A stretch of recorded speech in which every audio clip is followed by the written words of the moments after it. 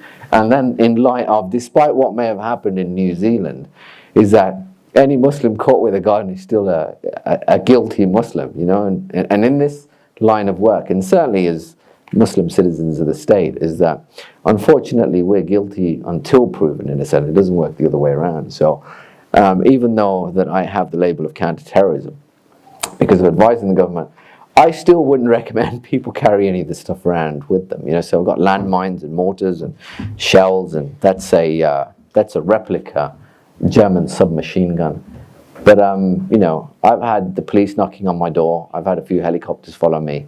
I've had a few people make like complaints. You know, my next door neighbor has just walked home with a rifle. And then I've had like a 6-car police chase and the rest of it. So you really don't need that grief. So whilst I recommend people to become military historians, I don't recommend to put an arsenal together. That's just not very clever. So the two celebrated divisions now, the 7th Armoured Division, which is a white British kind of armoured division, okay, and the legendary 4th Indian Division. And in this picture you'll see that all of them are in a trench format. They're all Muslim, by the way. And these soldiers are coming from modern-day India, Pakistan and Bangladesh. This is where the majority of them will come from. So I want to move on now to actually my expertise. My expertise is not the First World War, by any stretch of the imagination. I don't claim to be. And even the Second World War. It's such a massive topic, and it's so humbling once you get into it, that you realize how little you know with every new piece of evidence that you come across. And my expertise is actually the Italian campaign, and particularly the Muslim boy soldiers who fought for Britain against Hitler's elite. And the other thing that I'm known for is mapping out the different recruitment areas from across modern-day Pakistan and parts of Bangladesh too, and how that links into migration into Britain, so Scotland, Wales and England, and where you can find these communities today. So in this picture you'll see at the very tip, so just oh, where are we? There. That there is Tunisia. We will force the surrender of the Italians and the Germans. We'll take 275,000 prisoners from both over a matter of days. The Italians are left with no other solution but to return back to Italy to defend that from a possible attack, an amphibious attack or airborne attack from our troops. And what we have done is we've just made a really colossal mistake. We've landed in Sicily. I don't know what they expected to find in Sicily but the mafia. But anyway, they're sat in Sicily, and I'm not sure whether they're waiting for the delivery of, you know, some kind of Sicilian pizza. But Hitler's just been given all the time in the world now. He's just sent in his best troopers from the Eastern Front, so battle-hardened soldiers from Stalingrad and from the Western sector, and among them the Fallschirmjägers, who are the best trained army of the Second World War.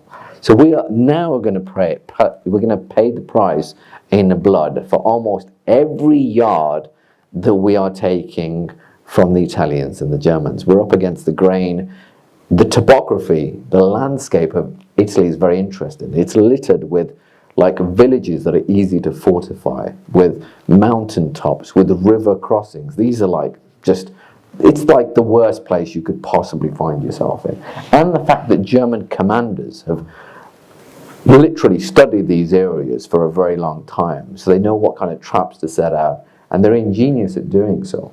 In that picture there, that's a picture of the Fallschirmjägers. They've got these very specific green kind of uniform. They're also known as the Green Devils as well. Fallschirmjäger, translated from German into English, so it would be like parachute hunter. They have to be super fit, these men, and they are. This is a picture of a German soldier here who's lost his left arm. It's been blown off his shoulder. You can see it lying there in front of him. Now, I'm going to tell you a story that one of my colleagues from the University of Birmingham told me. The Germans would set their best commanding officers at the front.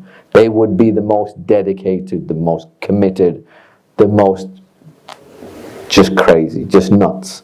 So this commanding officer, he has an infection in his leg. And they said, sir, we're going to have to remove you and operate on you in the field hospital. And he said, no, I refuse to be taken. You can carve my leg in front of my men.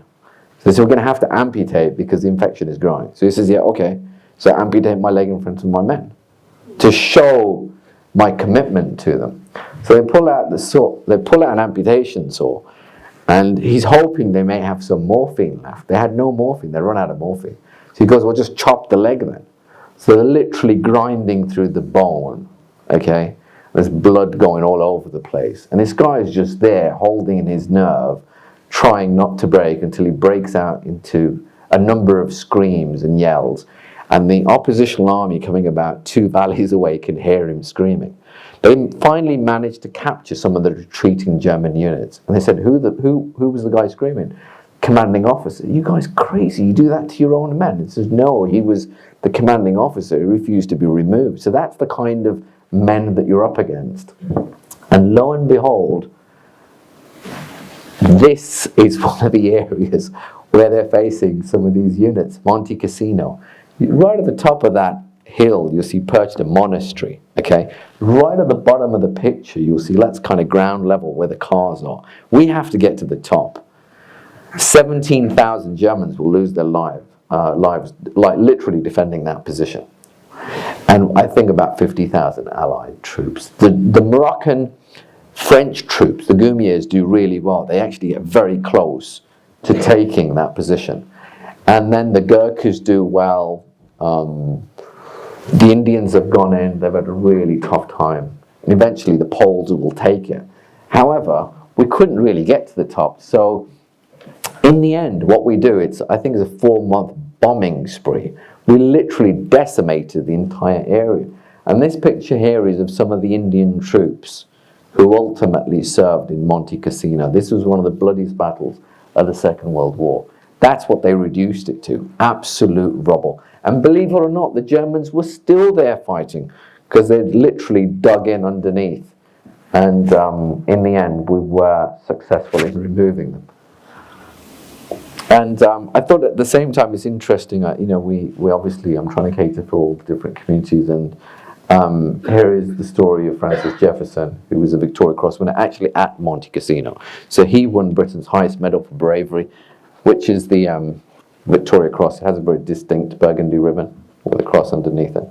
I mean, on average, one of these would set you back about £300,000. So I brought mine from eBay. You don't have to rush forward and nick mine, and you're not going to get much for it. You'd be lucky if you get a kebab if you were to sell it on eBay. But nonetheless, Britain's highest medal for bravery, and he took out a tank with a Piat gun, and another German tank started to retreat and literally left the area as quick as it could before he took them out. And he was awarded Britain's highest medal for bravery. And you can see in the picture next to the painting of him that he's there with his parents collecting it. You will only collect this medal from the monarch of the time. So in this case, King George VI at, I believe, Buckingham Palace.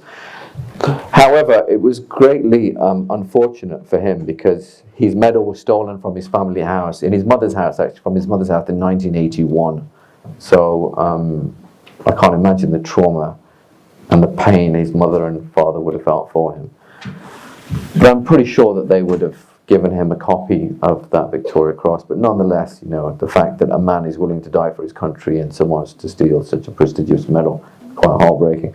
The river crossing was arguably the most difficult place to cross. Okay, so the 8th Indian Division will become the champion river crossers, and boy were they up against some crazy Germans. So in a given situation like this, the Germans will retreat, they will blow up the bridge, you will try and then send in the engineers to try and build the bridge, and sometimes you're even literally crossing the water, swimming across, to take out Germans who are literally sat there just trying to hold you back from building this bridge, which is literally, they're trying to break your momentum really, and even your will to continue. So we will then sometimes unleash bombers and tanks. However, even when we've cleared the area, sometimes you don't know when the Germans could actually pay you a sneaky visit. So on an embankment like that, it's bad enough crossing it, but at the bottom of it, they would line these things. That's an S mine. Anyone here play Call of Duty? World at War. Anyone ever heard of Bouncing Betty? That's a Bouncing Betty, okay? It's a German S mine. And the job of this horrible contraption is not necessarily to kill you, although it will do that, is to cause maximum pandemonium and mayhem. So they'll literally put this into the ground, and that's the case there, that green one, that's the case. And the prongs will literally protrude just out of the ground. They will camouflage it. As soon as you walk on it, take out the safety, as soon as you walk on it, it will set off a charge underneath, okay? And that will literally blow up out of the ground. So the case will be in the ground, this will blow up. It will come up directly, and around knee height, it will literally blast in a 360-degree blast pattern, sending out metal shrapnel at 20 yards in all directions. And there are stories of where men, literally, their stomachs have been lacerated, their intestines are hanging out, and they're screaming and crying. And there's nothing worse than seeing that, because it breaks morale, it breaks the momentum as well, it slows the opposition troops down. So if you have a dead soldier or a comrade, you can bury him and you still have the momentum. But if you have men literally wriggling around in pain, screaming, you can imagine just the breaking of morale that takes place in situations like that. It ultimately, it was a harrowing scene to see. Now, if that isn't bad enough, at the top of that embankment, the Germans will be dug in 20 foot deep, just waiting for you to trip those mines. As soon as those mines are gone, boom, they come out. They're hitting you with everything. They've got submachine guns, which is an MP40 there. That's about 400 rounds a minute, 9mm bullet. They have the standard German rifle, 8mm. Then they have a assault rifle. It's the first mass-manufactured assault rifle. It's called the STG-44. I have all of these guns, but naturally it's difficult trying to carry them, especially if you're coming on public transport. But and then they have this machine gun, MG42, like fires out 1,500 bullets a minute, approximately 20 to 25 bullets a second. It's known to cut people in half. Okay, they will absolutely unleash on you. So between, at the bottom of the embankment with the S mines, at the top where they're literally in their dugouts, in between they will dig holes for you. They know you're going to jump out of the way of machine gun fire, okay? And they'll put in glass mines. So that's like literally the top of a glass mine. It's got a pressure plate, it's got a detonator, it's got a charge underneath. And as soon as you jump in to get out of the machine gun fire, this will blow up in your face, sending small pieces of glass into your eyes. And if that isn't bad enough, you've got mortars landing as well. So this here is an American mortar, 60mm, okay? And you normally drop it down a cylinder. It's like a cylindrical kind of chute. And you'll hear a popping sound and travel a few hundred meters and then land on the pressure fuse and boom. Like these things, you just don't even know when they're coming. With bullet fire, you can pinpoint a position, hit the deck, right, to avoid any kind of casualties. However, with something like this, I saw one of these land actually in Syria. There was footage of a guy, big guy. It landed not too far away. It took him out instantly. He was dead. The guy behind him, the noise, the impact that it had, his ears were bleeding, like literally, you know. So these things are just one of those unexpected kind of, you know, situations where you're facing something you can't even pinpoint. And if you hear a late whistle, it just means you're in trouble. So you ultimately was being hit with everything: grenades falling, you've got landmines, mortars, even tank shells. You know, you've got people with all sorts of small firearms, and we had to cross that river. And the 8th Indian Division became known as the River Crossing Division. This is a picture of Mian Khan. He was a 15-year-old Muslim boy from a city now, which is part of Pakistan, which is Rawalpindi. Okay, he was gunned down December 1943. He went on a reconnaissance mission at night, literally watching out for German units and the movement of German units, and they spotted him and they killed him, and he never made it. But what I found, and in my research, was that there were 122 boy soldiers under the age of 17 who fought for the Indian Army, and 90 out of the 122, which is 74%, were Muslim. The youngest were Muslims, 15 years old. Mia Khan was 15 when he died. And this is what some of these lads look like. That picture was taken in 1941 in Rawalpindi, which is now part of Pakistan. If you look at the lad in the middle, he's a Hindu boy, but the two on either side of him are Muslims. So the ones to your left there, they're Pashtun boys. The one on the furthest left barely looks about 13 or 14 years old.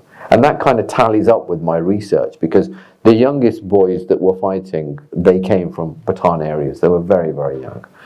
And on the right there, so to your left, sorry, those two, they come from well-known clans. So you had the British purposely recruited from these so-called warrior clans. So they tended to be Pathans or Rajputs or Awans or Jats or Gujars and so forth. Do people find those kind of clans familiar? I'm sure that people here must come from those kind of clans originally from the Indian subcontinent. So the British ultimately were recruiting from what they saw as the warrior races. They actually placed people into two categories. Academics will argue that there is some kind of racial profiling here. However, I'm not exactly sure about that, because the Mughals before the British used a very similar kind of classification system. The British just built on it. So the Mughals, like the Pathans, they said they make great soldiers but really bad generals because they don't take orders from anyone. The Rajputs were well-known disciplined soldiers, okay, ancient custodians of ancient India, originally Hindu but many converted to Islam. Do we have any Rajputs in the audience today? Any Rajputs? Okay, my father is. Any Awans? Any Pathans? Oh, we've got a few. Okay, any Jats? Right, Gujars? All right, Mughals. All right, see a few. So these are the kind of clans that they're basically recruiting from. So those two lads there, one is a Jat, one is a Rajput, the one in the middle is a Hindu lad, and the two on the left are Pashtuns. So you can see that he's very, very young. But on the flip side, and if you look at the Germans as well, is that the Germans were using some ridiculously young boys as well. So before we paint the Germans as some kind of homogenous group who all had the same ideology and were singing off the same hymn sheet, I think that would be wrong, because there were boys as young as 12 who were forced to fight, as young as 12. So do we see them as victims or do we see them as villains? In this case, I'd see this boy as a victim. He barely looks about 16 years old. And this is a picture of Shamsul Haq. He was from Barasal, Bangladesh, so modern day Bangladesh, 24 years old. I think it's important to mention all the different ethnic communities that were fighting. Although from Bangladesh there were a smaller contingent, there were many who served on the merchant navy and actually had been part of British navies before that. One of Britain's oldest communities came from Bengal, believe it or not, alongside the Yemenis, so oldest Muslim communities.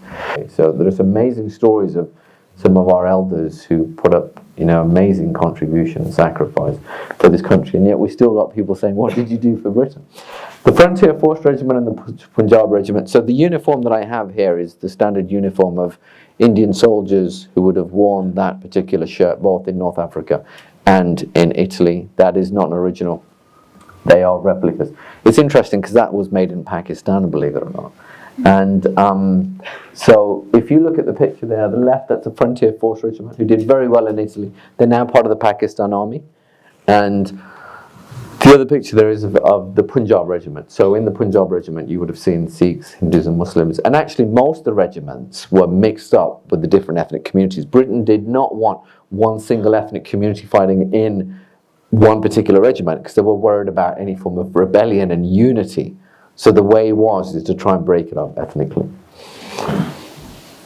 And these are some of the Victoria Cross winners. So Ali Haider there, this handsome looking Pathan guy, he fought as part of the 13th Frontier Force Rifles, takes out two German machine gun teams, and he's badly injured. And I think on the second, he just literally daringly jumps in with his machine gun. They just thought he was a wild beast and a complete nut job. And his citation reads, Ali Haider showed a complete disregard for his own life. And normally about Pathans, we say they show disregard for all life. It's something we're totally familiar with in Pakistan and Afghanistan. So maybe the fact that he was 5'1" really helped. Less surface area for the Germans to hit, because they literally were throwing everything at him. But another Victoria Cross winner here is Kamal Ram. He has an amazing story. This kid is a young Hindu boy, 17 years old. He took out three German teams, more or less on his own. And King George VI, there's a video of him on YouTube. King George VI actually comes out to Italy and presents him with his medal. And the entire top brass of the army salute this young boy. So this gallant son of India is literally 17 years old when he performs the action. And you must see it. Just put in Kamal Ram BC on YouTube. And here we have a picture of a Sikh trooper, Jahan Singh, who performs a number of daring acts to win his Victoria Cross against possibly the worst army of the Second World War when it came to torture, the Japanese. That's where the vast majority of Indian troops will be fighting against the Imperial Japanese army in Burma and the Far East. So I know that I've been... Actually, sorry, I'll move on. Because I know that I've been given 10 minutes. Is there no chance we can push it on for another 10? Because it's quite an epic story, this, where it ends. Can we do that? Okay, excellent. So the Far East campaign really consists of a series of brutal setbacks. The Japanese refuse to surrender. If the Indians surrender, they mock them. They treat them like dogs. They've already sent a message to India, which is, if you think the British were bad, just wait till we get there, And so the Indians really are fighting for their lives. Is that whilst people will say, well, if I was an Indian, I wouldn't have fought for Britain. I can promise you, if the Japanese were coming into India, I would have fought for anyone against the Japanese army. And these guys, literally, if they were forced, they would rather take their lives than surrender. And the way they treated prisoners of war was it was the worst possible record you could imagine. They would grind like glass and put it into your drinking water until you got bloody dysentery. They were known to hang people upside down. I recall once I hung a guy upside down, put cuts in his back, really fine cuts in his back, until they all connected and the pieces of skin fell off the back, and then they put insects, flesh-eating insects on about, and watch them scream to death. They were just horrendous. The Japanese, I remember the story of one Japanese commander literally cut open someone's body and pulled out his heart and just bit on it. It's just not the kind of army you'd want to be facing. And the Americans had a horrible time against the Imperial Japanese army. So did we. So I suppose we've got kind of something in common with them there. And in this picture here, it took in Singapore in 1941. These are now mainly Sikh soldiers literally were facing the Japanese firing squad. And they've refused to side with the Japanese. They said, we're staying with the British. So either way, if you surrender, you're in trouble. And if you don't align, you're in trouble either way. So in this picture, they will literally be shot. And those that survive will be bayoneted to death. And I met a guy, well, actually his family. This guy, Ali Akbar Raja, he comes from Jhelum, which is now part of Pakistan. He somehow survived that notorious killing squad. And the story is that there was a Sikh comrade of his who stood in front. He took a bullet in his head. It thrust his head into his chin, knocking him out completely. So he lay under this big Sikh lad, and he got up after a number of minutes. And he said, I thought I was in hell. And well, he literally was, wasn't he, fighting in that part of the world against the Imperial Japanese army. And then he says, I walked 2 to 3 miles in the wrong direction. The Japanese recaptured me. And he absolutely knocked the air out of him. He just said, it was bad enough getting captured the first time round. The second time round, anyway, is in this picture. You can see Prince Charles listening to him and obviously thanking him for his service. His family live in Blackburn today. So, a remarkable story of how he managed to endure one of the worst armies of the Second World War. And this is a relative of mine through my sister's side.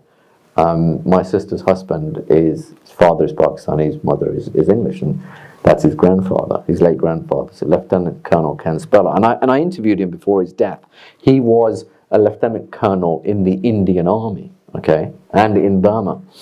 And I asked him, like, what did he think of the Indians? He says, I couldn't work out that these Indians, like, literally were willing to fight for us despite the fact that we'd subjugated their country. He goes, at night, he goes, I often wondered that would I do the same. And he goes, they put in a splendid performance in the way that they used to speak in the military. And he said, of all the troops, we loved the Muslim troops the most. We got on so well with the Muslims, particularly those from the Punjab and the frontier. They looked very similar to us. They believed in Mary, Jesus, Moses, Abraham. We had a common denominator with them. And they kind of, in many ways, there were just so many similarities, both physically and in terms of religion. And he says we were very close to this. So what happened to that narrative? Where did that disappear to? And this is my uncle here with the beard. So Haji Saab, Muhammad Zubair is his name, the one with the beard. My father is sat next to him, the guy with the kind of cool glasses. Is many years ago, my uncle died not so long ago, and my father actually came to this country because his older brother said during the opportunity to come here and the kind of economic visa was that my uncle said to my father, why don't you go to Britain? I fought for them, they'll look after you, and I can't come because I have a number of kids now and I need to look after them, and my life is here now with what became Pakistan. He joined the army, the Pakistan army. But believe it or not, he was 16 years old when he was kidnapped from school to fight for Britain. My grandfather had no idea where he had been transported to. For 3.5 years, he never saw him. He was a prisoner of war, lived out in the jungles. He had such a horrible time. Came back with post-traumatic stress disorder. But the ironic thing here is that my father came over and he was beaten up for doing well and not being seen as part of the country. He got beaten up by four natives who beat him up, put him in a hospital. So much for contribution, What happened to that contribution? And we can sit here and lament and blame the average person. Yes, they shouldn't have done what they did, but I feel that there's been like a major problem with the establishment getting this story out. If the media wanted better relations, they could do it tomorrow. It is so easy for them. The media refuses to budge on this. The government is happy to use the anti-immigrant charge when it suits them for elections. You'll see this circle or cycle repeat itself. And the thing is, one thing they don't understand is that the universe has laws. Hate breeds hate. If you're going to go out there and bash immigrants, you're going to land yourself in Brexit. Okay? So that's a pretty bad consequence of hate mongering and fear mongering. So coming to an end. So Victory Parade Day, you'll see at the top there the two pictures of Indian troops and Africans as well. And then underneath you will notice that South Asians they're starting to come into the country. So from India, from Bangladesh, from Pakistan, from the Caribbean islands, people are coming. And then look at what we're currently dealing. The Windrush generation is being sent. These are the people who fought. Some of them came from families who defended these isles, and we're sending them back home. I mean, I don't know what kind of letter I should write to the Home Secretary. I mean, the guy's an absolute plonker, isn't he, really, if you think about it. He's come from a Pakistani community himself. I mean, there's a good chance he might end up deporting himself. He's that stupid with some of his... It really is a concern. I mean, like, honestly, has he failed to acknowledge that he's a brown man in the mirror? Like, for God's sake, what is wrong with you? Even Majid Nawaz has said, I disagree with this buffoon. I mean, that's how bad the situation has gone. So by the end of the Second World War, 2.5 million South Asians have fallen. 87,000 are dead. 150,000 battle casualties. They've fought in some of the most epic battles for Britain to literally defend British interests and these islands that we call home today. And the majority have come from Rawalpindi and Jhelum. Okay, largest province of recruitment is Punjab. Hindus are the largest religious community followed by Muslims. And the war's cost India well over 1.5 billion, okay, which runs into trillions today. The First World War cost India 479 million, and I recall having this conversation with a guy, and he said, yeah, you did fight for us, but we paid you for it. I was like, you idiot. The First World War, the Indians paid 479 million for Britain's war that India had nothing to do with. And the same was repeated again. So it runs into trillions today. And then you get some guy lamenting on those people are claiming the dole. But hold on 1 minute, like, let's make a comparison of this poor guy who may have whatever reasons, and I'm not here to judge, and an empire that literally robbed India dry.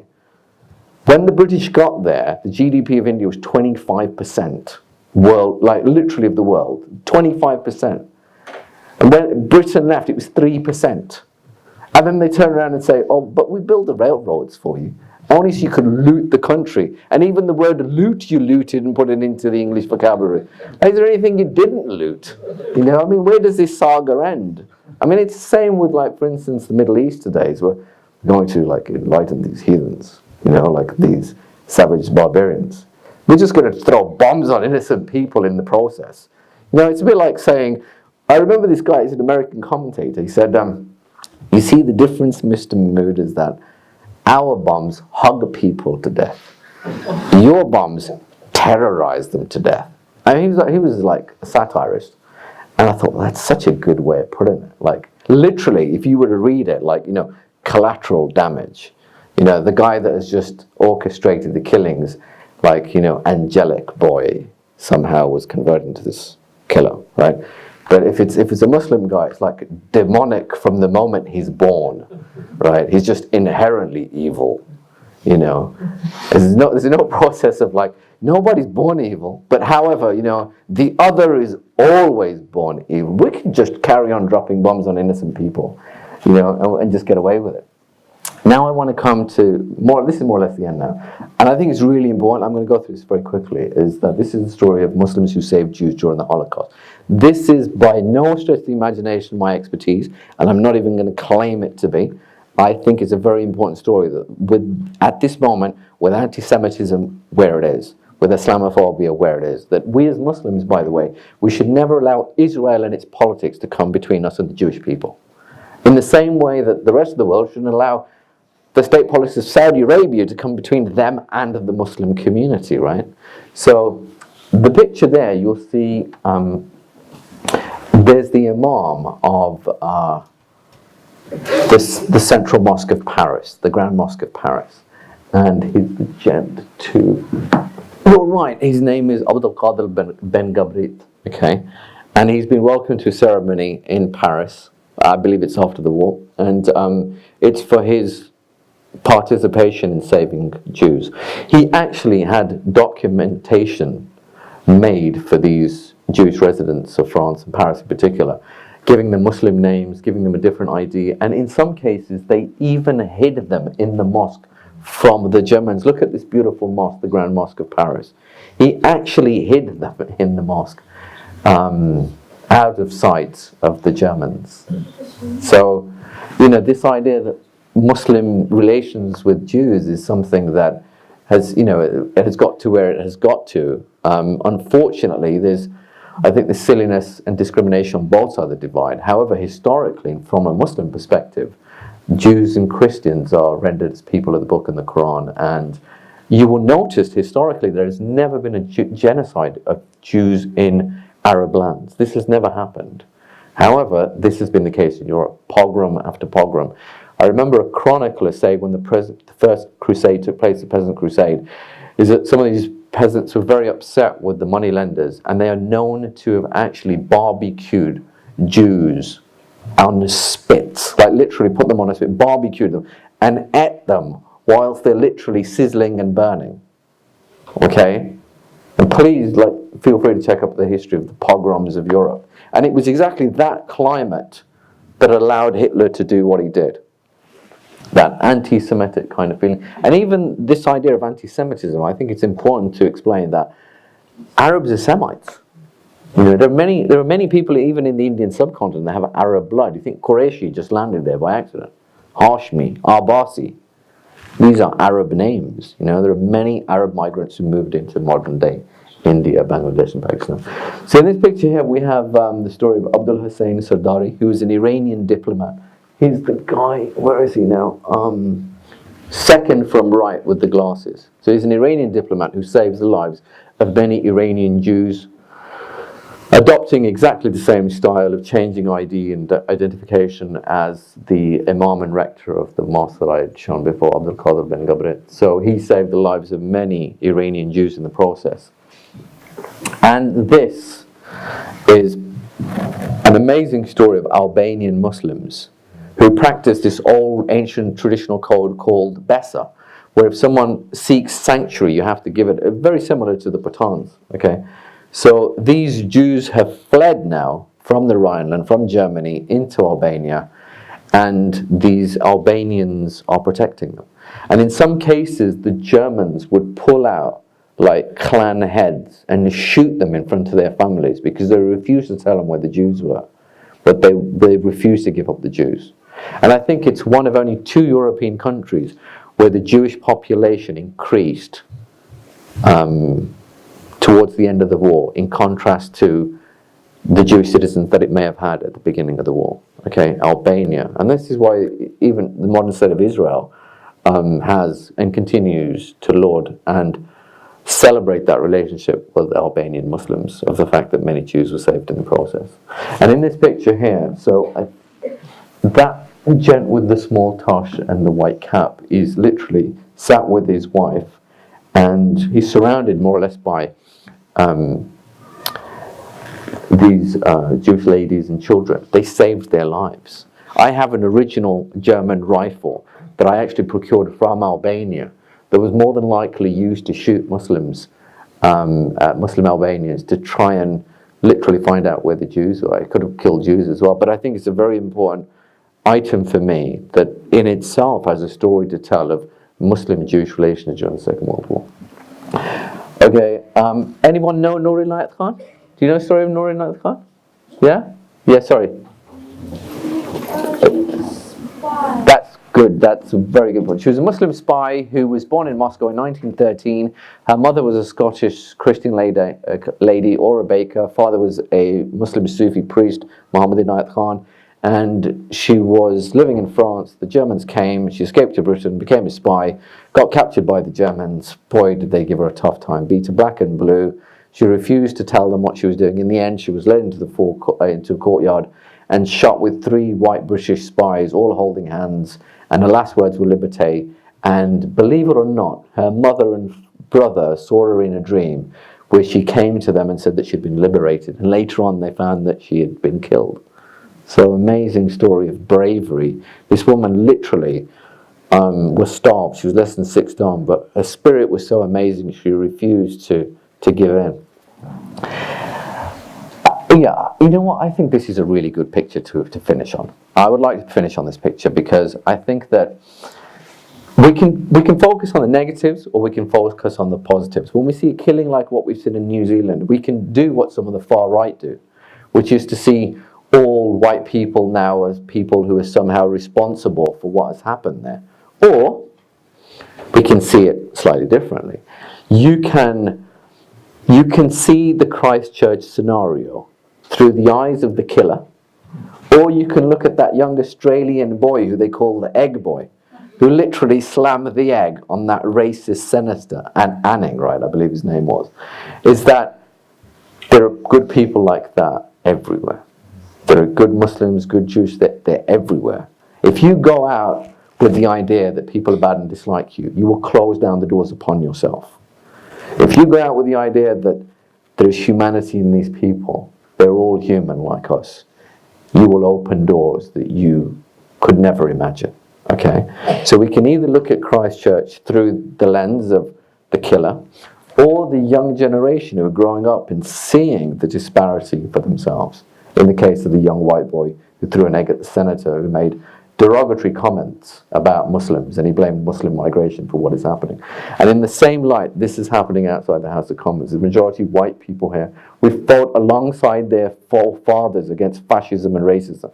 And today you'll see that these protesters are mainly white, and they're protesting against racism, fascism, and Islamophobia. Okay? So it just goes to show that that legacy continues. And it's up to us to build upon that. We can either let the negativity break us and to wear our spirits down, or we can forever remain positive and understand that there are many good white folk in this country who support us and stand with us, like their grandfathers, our grandfathers once did with theirs. And that's what I'd like to leave this story on. And I have to make one more very quick comment, and it's really for the kids in this room. I think that there's a lot of young kids who play Call of Duty. They can't tell the difference between some of these games and reality.